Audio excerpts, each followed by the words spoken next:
Hey everyone, this is our weekly love discussion, which is open for anyone who wants to join. And today it's just me and Julie. We normally meet on Fridays at 1, but this week we're at Thursday at 12 noon. So we're just going to go ahead anyway, as we got the space, and we probably won't stay on for long because Julie has got to go off to a meeting. So, as we always do, we're just going to, and I've been rushing around this morning.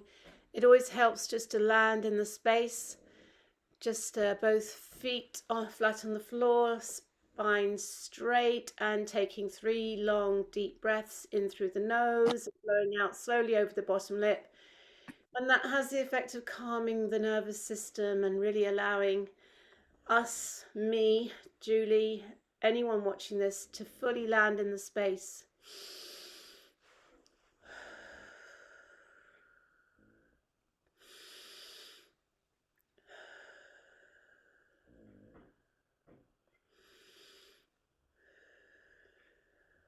And so coming out of all of the busyness of the morning and all the rushing to get here and coming out of what we have to do after today's meeting. And I know Julie's got a busy day and I've got lots of things to attend to myself.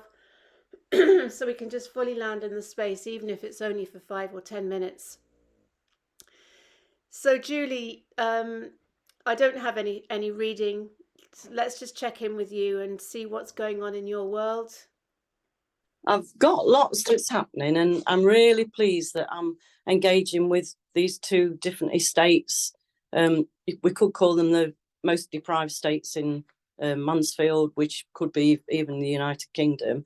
And even when I went on Wednesday, the heating wasn't working. It wasn't working last week. Last week, I didn't hear any discussion about it. This week, I did. So I've emailed the council. The council have rung me this morning asking me more about it. But why haven't they responded to the local people that are actually living on that estate? I mean, I'm glad they've responded to me, but it shouldn't take that, should it? So Yeah, it's really frustrating.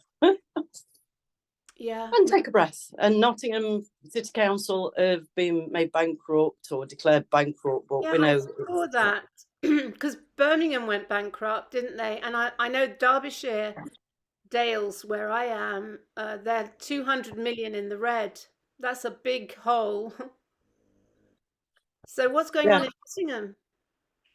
Well, I don't know. And I mean, somebody was trying to say it was the county council, but and our Ben Bradley MP is the leader of the county council. And then they were trying to say, oh, no, well, he's not paid for that. But it's just, I don't know, because I don't engage with the mainstream. I've just had various people tell me about it. So I'm just, yeah. When Yeah, it feels right to, I'll say about, don't pay your council tax and stuff like that. But yeah. Well, Roger was saying at the yeah, last meeting, wasn't I he? don't know where we're going. Yeah, Roger was saying at the last meeting that actually these corporations, if they are insolvent or bankrupt, then actually they don't have, or it's unlawful, illegal, as Roger's put it, to actually collect council tax. Apparently, allegedly, certainly payments in advance. Um, so that's it. It makes an interesting twist on the whole council tax payment. Uh, And the fact that they're not paying, they're having to pay stuff to the local, to the central government, I gather, but they're not actually paying out grants properly to the different communities for what they need. yeah. And then they claim they haven't got the money. Yeah, yeah. Well, I think what's happening is that through all of this investigation and questioning, things that we took for granted maybe for many, many years without even asking the question, I think we're starting to see that all is not as it seems with the system and taxation, and it's just layer upon layer of ways, different ways to drain money from the people. Seems to me anyway. Have you lost connection, Julie? Have you frozen?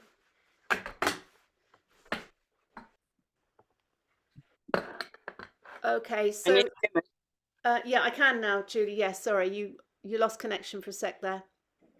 Yeah, I think it's because I'm now driving and I came away from the house Wi-Fi. Okay. So yeah, it's yeah. Um, it it'll be interesting to see how we can help people to realise what's happening, because people are still so stuck in the mainstream and stuck on the medication and stuff, and yeah, won't acknowledge that it's not good for them, even though they know it's not good for them. It's like then they just sort of go into shutdown and can't cope with it. So Well, I have to say, from where I'm sitting, I'm across the board questioning all of the authorities, or so many of the authorities. I've had recent dealings with the police, and I've done a police complaint, which has been a real eye opener when you start to question the police and the way that they close in and they don't even respond or acknowledge the truth of what your complaint is, and they try to whitewash it. Also dealing with the Peak District National Park over Crestbrook Dale and the insanity of that. And I have a friend whose mother is in hospital, and she's really questioning. She's what someone who wasn't really questioning the system before, but now she's actually been with her mother in the system, and her mother's quite old, and she's seeing firsthand the nightmare that it is within the NHS of the care. And of course, I've been saying to her, really watch out for the protocols. Make sure that you know what all the medication is that's being prescribed, because the chances are that she could be given morphine or midazolam or whatever that's been rebranded to. So it's really interesting to hear her reports from what's happening within hospitals, you know. yeah, and sadly, I know some very caring NHS staff that really think that morphine is the right thing to do. Really? And yeah, and honestly, and the staff are so stressed that they can't possibly be thinking properly, can they? So, and they're so entrained, and like I read something this morning that was saying about doctors, they get next to no proper training in real healthcare, I would call it, and so they just go along with the doctrine of the nice guidelines that definitely aren't nice, and they don't even update them properly to say, you know, if someone's coughing, all they've got on the COVID thing is if someone's coughing, they're probably better to not lie down. And I've advised them a few times now, and last time I looked, they still hadn't updated it to suggest prop them up or even have them seated, leaning forwards, and they still haven't updated it. And Yeah. I think you can sense my frustration at the moment with it all. Yeah, it does seem to be run by protocols. And the interesting thing, I mean, obviously, from having been on many retreats and healing, kind of healing spaces, like, you know, when you go on a retreat to a proper healing center where you're given really delicious food and it's very supportive and beautiful and nourishing, that being in a hospital is the kind of polar opposite. It isn't conducive to true healing. And the only solution within hospitals, it seems to me, is medication.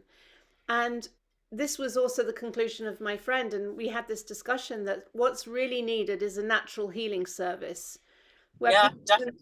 really be looked after and nurtured in a very old fashioned way, like really nourishing soup and peace and quiet and loving care and heart centered people who are really nurturing and, yeah, working So really I, heart centered. I even heard yesterday of someone who, so his wife died fairly recently, within the last few months, and he's now losing weight. And so they've put him on some, I presume, pharmaceutically things that's supposed to make him eat. And he's having things like banana milkshake that he doesn't even like. And then it's putting him off drinking his beer. And it's like, well, why are you sort of having that milkshake that's now making your beer taste horrible and you're not even enjoying coming out and having a beer?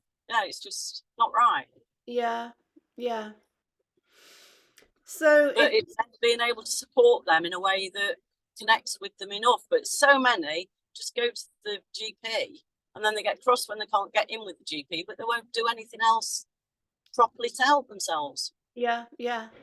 And so yeah, so going back to what we stand for love, liberation, opportunity, vitality, empowerment, is a total reimagining of all of these systems, whether it's health or education or justice, um, and also things like affordable housing. Because I've said it before, but if you want to look at what is causing the problems with affordable housing, you need to look no further than planning and planning policies, because affordable housing could be dealt with overnight if planning restrictions were lifted. It could literally be done just like that, but they won't do it, you know?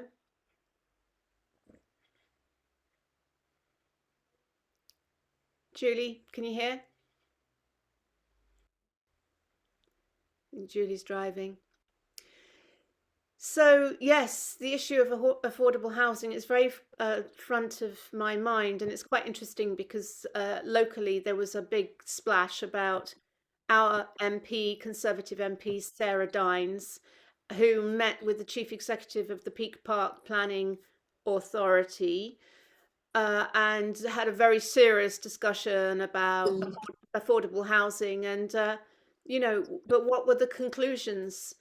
And it feels to me that what is truly needed is a common sense approach to, and a kind of heart-centered approach is really the way, a heart-centered approach to the way that we do every facet of society and life.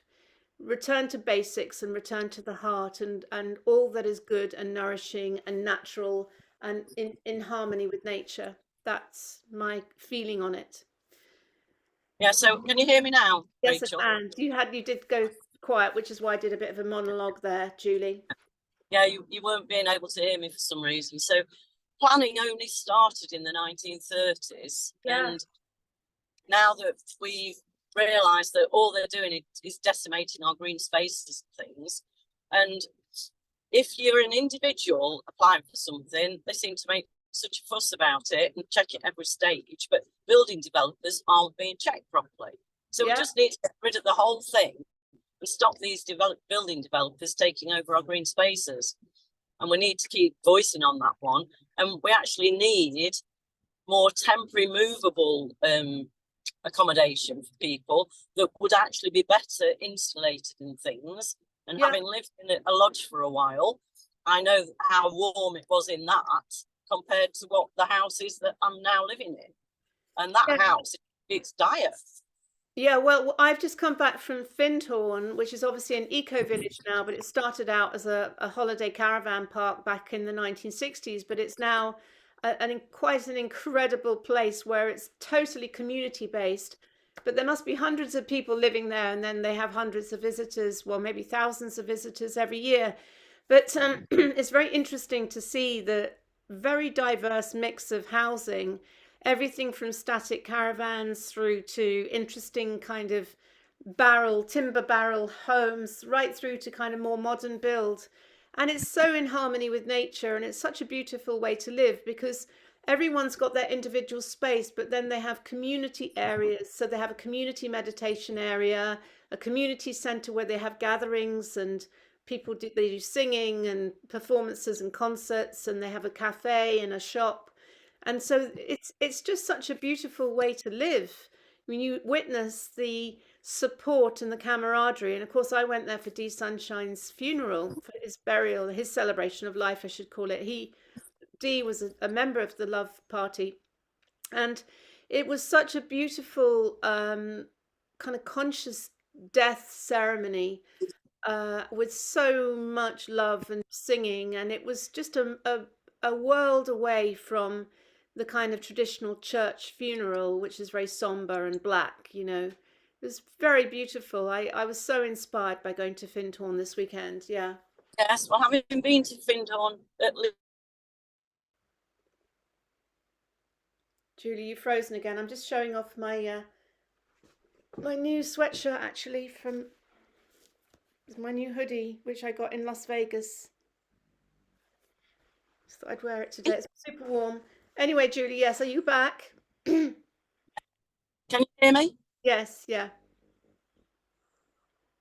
Yeah, I've been to Findhorn at least twice, and it is a wonderful place to visit and experience. And that is a good basis for what we could set up. So the YouTube that you shared recently, and I've watched some of the other YouTubes about it and how well insulated and everything the houses are. Yeah. That's what we need to be aiming towards. Yeah. Yeah. And the thing is, you can go on YouTube and you can watch log cabin building. Like there's all these videos of how easy it is to build a very well insulated, natural log cabin with fairly inexpensive materials, which can be harvested, from the land. And but the point is, if you put something like that up, like in Peak Park, for example, it's like, no, that's against the such and such regulation of such and such and such and such. And it's absolutely ridiculous, because if you roll back history, that is how the woodsmen lived in the forests. They built a little log cabin. It's the traditional way. If you go back to the cavemen, they would build in a cave. They would create, homes in caves. So it's kind of going against the grain of human nature to try to stop humans living in harmony with nature. And the two aren't diametrically opposed, because there's this idea that when you put man in nature, it's bad. But actually, in the way that I see it, is what is really needed is a restoration of our connection with nature and living in harmony and in tune with nature. And there's no reason why that can't be done if it's done in a very conscious way. That's most definitely. And what we should have is that these people, like politicians, shouldn't be having two homes that are massive things with cordoning off private land that other people can't access. And we need to get back to those basics. And if you think of a log cabin, it's much more amenable to the environment than the brick built stuff. And bricks only came over from Holland, I found out a few centuries ago. So why we were so influenced by Holland, when the stone buildings that we've got are actually better ones than the brick. The Yeah, whole yeah. thing. Yeah. I mean, that Yeah. is the beauty of touring around the UK. It's like going up to Scotland and seeing all of the granite built houses and homes, and then going to Wales, seeing a lot built in slate, and obviously in Derbyshire it's limestone and sandstone. Those are the two stones. And so local building materials, using the local materials is the traditional way, and it's so harmonious, because when you build a home out of stone, natural stone and wood, it blends into the environment, and therefore it isn't an eyesore like the oldie. I mean, there is, it's a common knowledge here. The only way you get planning permission in the Peak Park is either if you know someone on the inside or you're Aldi. Yeah. And it was Hitchin church that I went to, and the person that was telling me about the church was telling me about the bricks being brought in from Holland. Yeah. So if anyone can visit it, my son's lived there for 7 years, and it's the first time they've even visited it. But it was so well timed. Yeah, yeah. Yes. So many areas which we're shining a light on, and it to me, giving conscious awareness to all of these things, just questioning the system, shining a light on the system, questioning the system, standing up to the system and saying, no, hold on a minute, what are you doing? Is such an important part of what we are about, and inspiring people to do the same. Questioning, that's the starting point, isn't it? Questioning everything. Yeah, yeah. So I've just arrived at where I need to go in and meet people for 5:30. So yeah, Okay. thank you Well, for thanks for joining coming today. on. Yeah, Well, as it looks like it's just you and me, we'll make it a short meeting, but it's always good to meet up, have a chat, have a rant, put the worlds to rights, and sending you lots of love, and have a great meeting, Julie. Thank you. And I've released that, and thank you. That's really helped me. And I will focus on the positive now. Okay. Lots of love. Bye for Bye. now. Lots of love. Yeah. Yeah. Wonderful. Yeah. Bye. Bye.